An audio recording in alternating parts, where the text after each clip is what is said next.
everything we do at Walmart, we're so metrics driven, we need to have evidence that it works. And so we've evaluated our beef safety initiative, and without question it was successful. We did an interesting study, Joel, where we looked at beef recalls post our initiative, and we looked at beef suppliers that supply other folks that don't do business with Walmart versus beef suppliers that do business with Walmart and complied with our requirements. And we looked at what happened overall in terms of proportion of recalls experienced. And while the entire beef industry has seen reductions in beef recalls over the years, we had a much greater reduction in the suppliers that supply to us and have complied with our requirements versus those that haven't.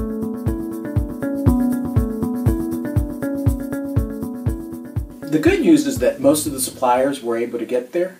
I do think there were a few rare instances where a couple of suppliers were unable or unwilling to comply, and we stopped doing business with them.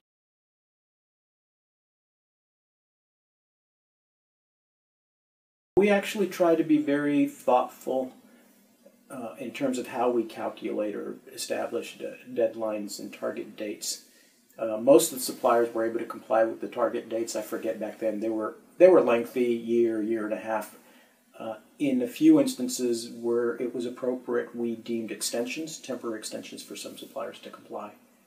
And we're always willing to do that on a case-by-case basis. And so in this instance, I think we've given suppliers until June of 2016 because it might involve some changes to their production plans and retrofitting. And based on what we've heard in terms of the effort that's going to take required to comply with these requirements, we felt that that length of time was appropriate.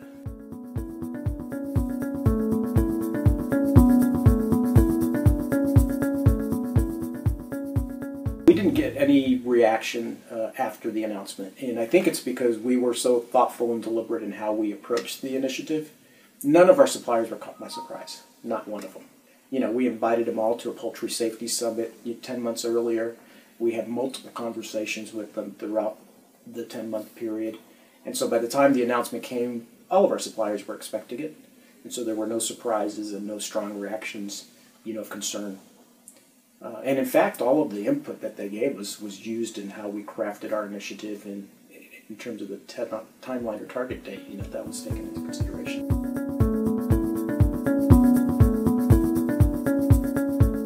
On the beef side, I think the same thing. We tried to do that the same way. We had an initiative. In my view, all of the learnings of the beef safety initiative informed the poultry safety initiative, so I feel that this initiative has actually been conducted a little bit better than the last one. But nevertheless, on the beef safety initiative, we took the same approach. We are not interested, very sincerely, Joel, in coming up with a food safety initiative here in Bentonville in our corner office without having constructive dialogue with stakeholders and our suppliers. And so our suppliers will never get caught by surprise on a food safety initiative. We believe in trying to create or establish what I would call food safety performance standards as opposed to prescriptive solutions. And it stems from our belief that the industry can innovate and become very creative and effective and efficient on how to do things. And so rather than telling our suppliers exactly how to do it, you can help inform a performance goal, performance standard, and let the industry innovate how to get there. And what we've seen by doing things in that fashion, there's a lot more innovation that happens. People get there different ways, some more effectively than others. What made poultry time? I think if you look at the past year and a half, I think poultry safety awareness is at an all-time high. Despite the fact that the industry has done a pretty good job of reducing rates of contamination with salmonella, and the industry can give you quantitative data, we've seen more stories on poultry safety than ever before.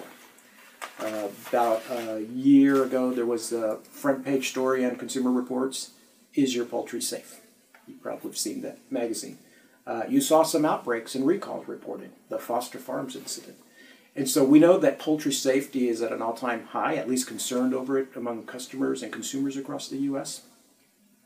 And we also know that consumers are buying poultry and shifting to poultry with some of the prices of other meat products. Consumers have shifted and are buying more poultry. And so to try to maintain customer trust in poultry safety, as well as, CDC saying that poultry remained a significant vehicle of foodborne disease, and there were some reports that came out last year by CDC that saying the number one cause of food-related deaths, poultry products. We decided it was time to build some additional layers of protection. Well, I don't have a date or a definitive on pork. When you talk to public health experts, pork isn't one of the vehicles that is top of mind. If you think naturally, what's another area that might be a top of mind commodity? Produce safety. According to the CDC, greater than 50% of all foodborne illness in the U.S. are produce related. Now, produce is a pretty generic term for a whole host of broad categories, but I think products like produce come to mind long before pork does.